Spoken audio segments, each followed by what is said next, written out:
Welcome back to my channel insight law. हम बात कर रहे थे पिछले वीडियो में कॉपीराइट की, जहां पर हमने देखा था types of rights, moral right था, इकोनॉमिक राइट था, किन किन चीज़ों में कॉपीराइट मिलता है, इन सारी चीज़ें। आज हम बात करने वाले हैं ओनरशिप के बारे में कि ये चीज़ें जब डैश एंड डैश वर्क होगा तो किस इंसान के पास इसका कॉपीराइट जाएगा। रजिस्ट्रेशन का भाई कैसे कराना है, क्या ज़रूरी है रजिस्ट्रेशन कराना या रजिस्ट्रेशन कराना ज़रूरी नहीं है, और उसके बाद हम देखेंगे कितने टर्म पीरियड के लिए, कितने टाइम के लिए आपको कॉपीराइट मिल सकता है। आइए स्टार्ट करते हैं। अगर हम बात करें लिटरेचर की या कोई भी ड्रामा आपने कंपोज करा है तो वहाँ पर जो कॉपीराइट है वो जाता है ऑथर के पास।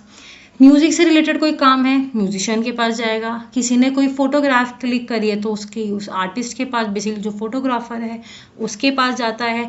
अगर किसी ने कोई मूवी बनाई है, कोई साउंड रिकॉर्डिंग बनाई है या कुछ है तो वो प्रोड्यूसर के पास जाता है, जिस इंसान ने उसमें पैसा लगाया होता है।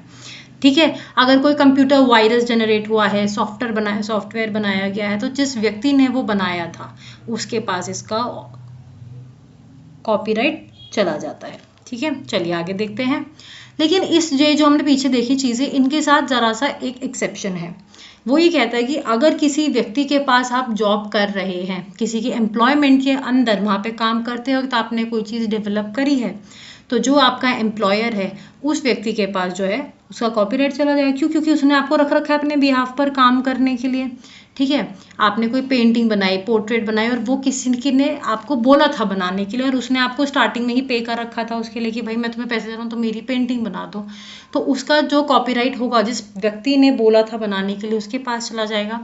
अगर आप गवर्नमेंट जॉब करते हो या गवर्नमेंट के इन्फ्लुएंस में आप कोई काम कर रहे हो और वहाँ पे आप कोई चीज़ डेवलप कर देते हो तो वहाँ पे उसका कॉपीराइट गवर्नमेंट के पास चला जाता है।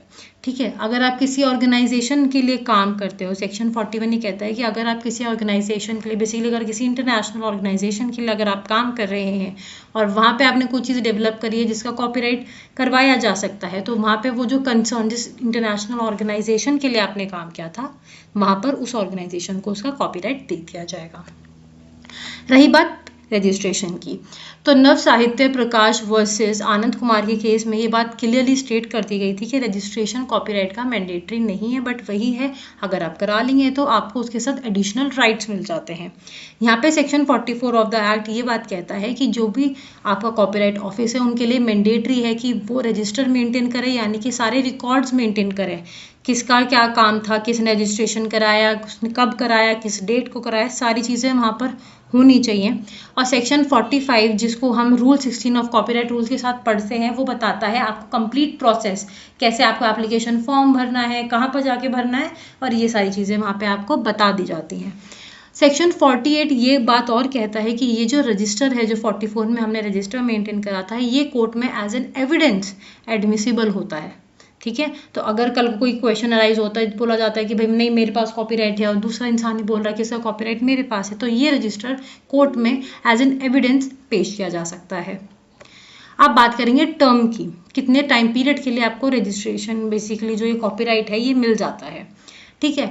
ट्रिप्स जो है हमारी वो ये कहती है कि भाई कम से कम 50 साल के लिए तो दिया ही जाएगा। उसके बाद ये डिपेंड करता है हमेशा कि आपने पब्लिश कब करा है उस काम को, तो इसके लिए हमें देखना पड़ेगा कि भाई कब उसको, कौन सा काम कब पब्लिश होगा, कब किस काम के लिए कितनी मिलेगी, क्योंकि हर किसी के लिए एक डिफरेंट पीरियड ऑफ कॉपीराइट है। चलिए वो देखते हैं। अगर हम किसी लिटरेचर की, ड्रामा की या म्यूजिक आर्टिस्टिक वर्क की बात करें तो ऑथर के लाइफ टाइम के लिए।